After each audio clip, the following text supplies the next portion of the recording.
Okay, so we are going to go over the expository writing checklist for 4th grade. And so when you're writing your expository essays, you need to make sure that your essay follows each part of this expository writing checklist. So we have 3 different sections on the expository checklist. We have your structure, your development, and your language conventions, which is like spelling and grammar and things like that. So I'm just going to go through each part of the writing checklist so that you guys have a better idea of what you're being graded on and how much it's worth, and it's just easier for you to be able to organize your writing and just check off things as you get them. So overall, your overall structure, your I will statement over here, I made a claim about a topic or a text and tried to support my reasons. And so the word claim, when we say I made a claim about a topic or a text, right now we're working on the write about a person that is important to you and explain why they're important. And one of my essays that I'm writing is about my friend Rodrigo. And so my claim is Rodrigo is important to me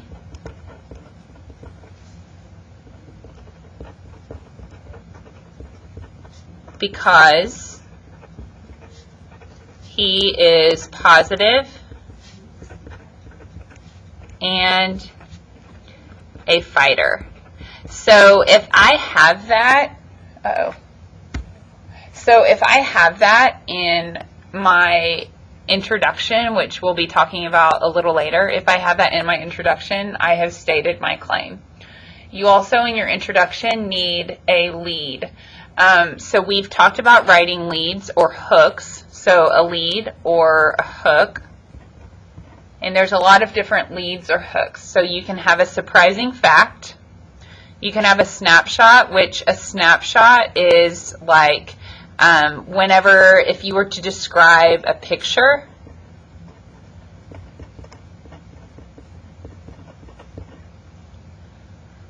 your reader needs to be able to kind of picture in their mind what is going on in your essay.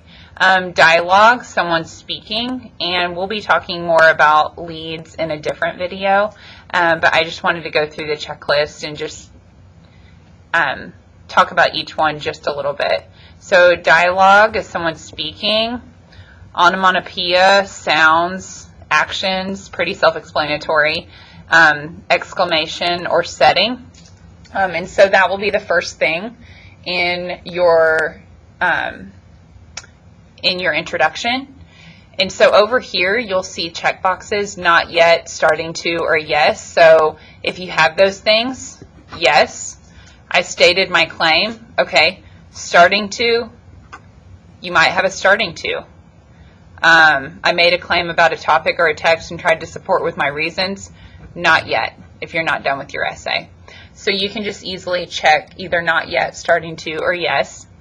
Down here, some of the transitions that you can use, I use words and phrases to glue parts of my piece together. So all of the parts of your essay need to be glued together with different transition words, and you'll have some different examples of transitions right here that you can use. Your ending, we've talked about conclusions, and we'll talk about those in a different video, but your ending needs to be restated and reflected on my claim. And so just in your conclusion, you just need to make sure that you are restating your claim. So if we were talking about this essay that I wrote, I would just make sure that Rodrigo is important because he's positive and a fighter. That also needs to be restated in my conclusion, and it doesn't have to be exactly like that or exactly those words in my conclusion. You just need to make sure that you state it in some way, shape, or form. I separated sections of information using paragraphs, and that's just more of the organization of your essay. So down here on development, we have elaboration. Under elaboration, I gave reasons to support my claims. I chose the reasons to convince my reader. You need to have specific reasons why you believe a certain thing. So if our essay was, why is this person important to you? My two reasons were he's positive and he's a fighter. And on my elaboration, I need to choose my topic and make sure that I include examples and information to support my evidence, perhaps from a text, my knowledge, or my life. So I need to be able to really convince the reader that that person is important to me for that reason. So if my reason was that Rodrigo's positive, I need to make sure that down here I am giving examples. I am talking about different things in that he's done in my life that supports the fact that he's positive, or he's a positive person. Down here under craft, I made deliberate word choices to convince my readers, perhaps by emphasizing or repeating words that would make my readers feel emotions. And so that's using things like sensory language and getting that dictionary or that thesaurus to look up adjectives and making those dead words, just turning those into sparkly words and making those just using our adverbs, using our adjectives, things like that. It felt right to do so. I chose precise details and facts to help make my points and use figurative language to draw the readers into my line of thought. And so that's just basically word usage and just the same kinds of things, but using figurative language, similes, metaphors, things like that.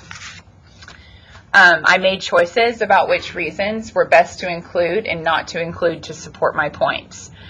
You do not have to have 3 reasons, and we will talk about that when we're talking about graphic organizers. You do not have to have 3 reasons. I would choose 2 to 3 reasons because whatever reasons you choose, you need to be able to support that and elaborate on that. And then I used a convincing tone. Whatever you're writing about, you need to make sure that you're convincing your reader of that. And then language conventions is spelling, grammar, subject-verb agreement, things like that.